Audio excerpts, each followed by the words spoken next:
Senator Murray, you've heard Musk talk about the fact that there are, he's claimed hundreds of thousands of dead people still getting a Social Security check. In your mind, is there even any validity to this idea of looking for ways to reform the Social Security program?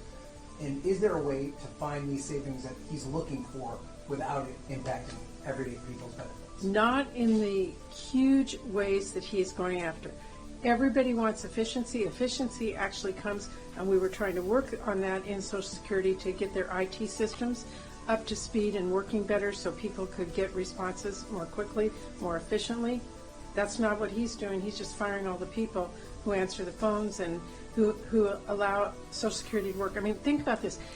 You're older, it's confusing enough, and you're supposed to go to some machine to figure out when your husband dies, what your things are. I mean, just not capable of going through that. They call our offices, as Amy talked about, or they call Social Security.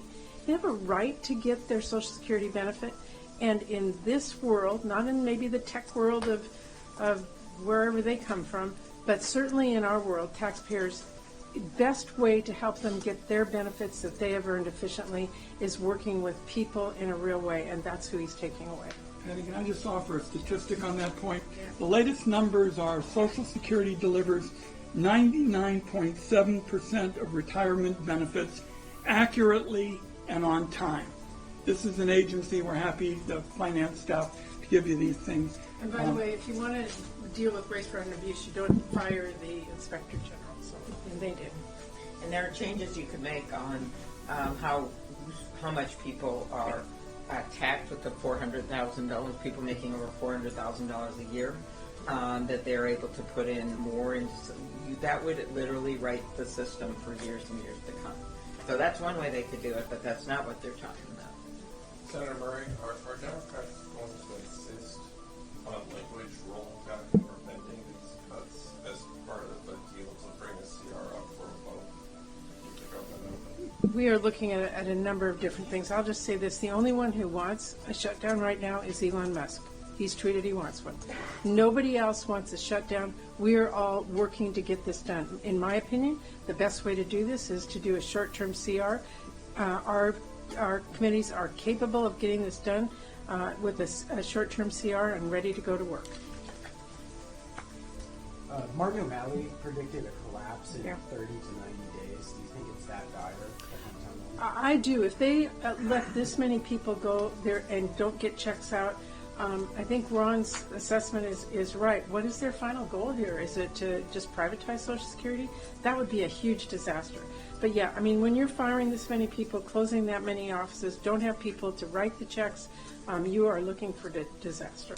The point really is, if you take the system today with these superb kind of statistics like 97%, 99% are doing it accurately, and then you start hollowing it out, which is essentially what they're doing. You hollow it out, and then they say, oh my goodness, we need the private sector here, we won't have a program. This is kind of the history of these kinds of efforts. Social Security is not a for-profit agency. It should not be. Senator, a follow-up on the CR question. What provisions or what language, if any, would you like to add to a clean CR? And what's your response to the White House anomalies request? I think the White House anomaly requests are completely inadequate. And again, the solution is in front of us, short-term CR, tell our committee to get to work. Democrats are at the table, we're ready to do that. One of the things that you guys mentioned is the tariffs. The stock market's down a lot today on the tariffs. We've already seen growth estimates drop for the first quarter, negative in the Atlanta survey, and there's now potential for inflation to go up. This is a concern that a lot of Republicans have as well. I'm wondering what you think is there an opening here to get some bipartisan pushback on the tariff issue? I really hope so. Amy and I are in northern border states. Yeah. We depend on our trading partnerships with Canada on a broad range of products and things. Not only that, but we are already seeing our northern communities that rely on tourism from Canada drop significantly because of the way they're being treated. This is having a huge economic impact, regardless of the tariffs. Tariffs go in, we pay more. We have tried so hard to actually expand our markets and done a pretty good job in our trade with Canada. That's why you see better infrastructure. We have a lot of, during the pandemic when there were shutdowns of the border, we did everything we could to open it up as soon as possible. This is a crazy way to handle our allies, right? He is literally reaching out to Russia at the same time that he's putting a 25% tariff on Canadian goods, and I know what's going to happen for our farmers.